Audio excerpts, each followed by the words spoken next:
गासैबो कक्लाबारि समस्थिनि रायजो राजानिसिम आंनि गोसो गोरबोनिफ्राय अननाय आरो सिबिनाय बावहरग्रोनाय जाबाय। मैया फेसबुकआव हरखाब दाबलाय आंखौ माबा माबि बुंनायखौ आं नुनानै एसे खोथा बुंनो गोनां जानोसै।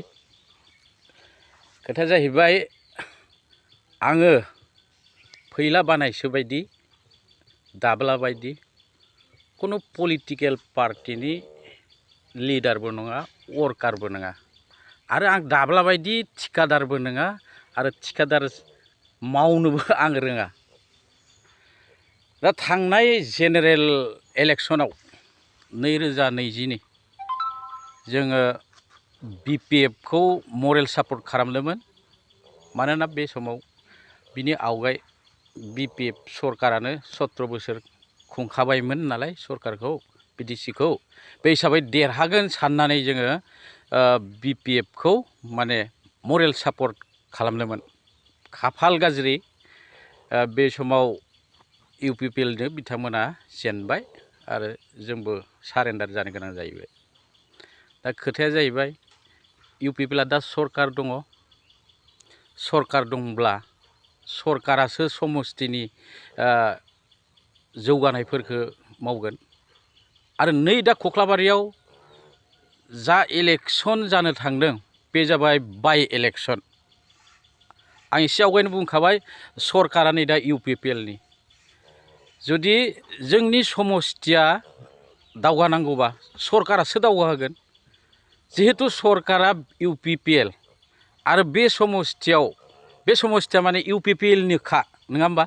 UPPL-आनो देरहाखादोंमोन आरो नै दाबो UPPL-आनो देरहागोन। दा समस्थिया दावगानांगौबा आं कक्लाबारिनि सासे भटार हिसाबै UPPL-खौसो सापर्ट खालामनांगोन आङो। गुबुनखौ सापर्ट खालामबाथ' आङो जेबो खामानि मावनो हानाय नङा। आंनि थांखिया जाहैबाय मा, कक्लाबारि समस्थिया दावगानांगौ, उन्नति जानांगौ आरो जेथिंबो माने जै मै जानांगौ।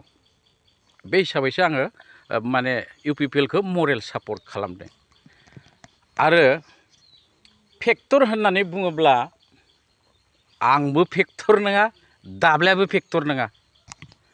दाब्ला आं लोगो नांनानैलाय आरो मेरला प्रबिन ओरैहाय मेरला एक्टर एक्ट्रेस लानानैलाय माथो जोङो फैला बानायसोखौ जोबोद रायहैदोंमोन। फैला बानायसोआथ' बे समाव हारसिंमोन। होमबा जों मानो BPF-खौ देरहाहोनो हायासै?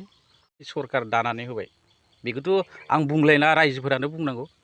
आरो आङो बे दाब्लाखौ आदै जायो नालाय, उन्दै गथ' बारा खोथा बुंनो रोङा बियो। बिना गोरोन्थिया बेनो जाहैबाय, बे सिरिसो थानांगौमोन, अलप सैतान देखायनानै, नङा होमबा? गावनि न' खाथिनिनो नै दानि माबाया केन्डिडेटआ बारि गंसेल' सिमा, बे बारिनिफ्राय जगत होनबा खोनायो। बे जाम्बाया बेजों ओंखारफायाबाबो सिरि थाबानो जायोमोन। अब्लाथाय बिपद आफद बे हेफाजाब मोनगौमोन ना बिनिफ्राय। दा बिदि आलाय सिलाय खालामना लाबाय।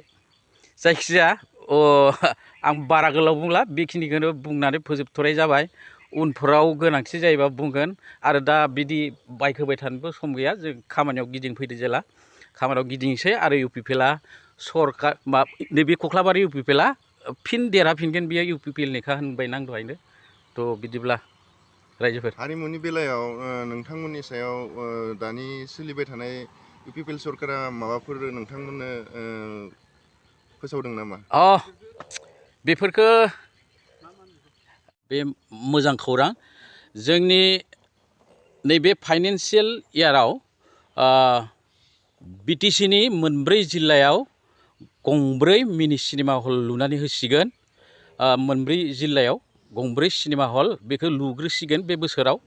नेक्स्ट बिदिनो होलांबाय थागोन होनदों। लोगोसे जोंनो थाबैनो फिल्म स्टुडिअ'नि थाखाय बे मोनब्रै जिल्लानि गेजेराव 100 बिगा हा होनायनि खोथा बुंबाय बिथाङा, चिफ सारा। नै दा मावग्रोनो आन्था क'क्राझार टाउननि गेजेरावनो मोनसे बिल्डिंआव जोंनो माने film studio', exactly film studio' नङा, मावग्रोनो हानाय इनडरनि खामानिफोरखौ मावग्रोनो हानाय मोनसे फिल्म स्टुडिअ' बानायना होगोन होननानै बुंदों बिथाङा। बेखौ इलेक्शननि उनावनो मावगोन बुंदों, बेनो आरोखि।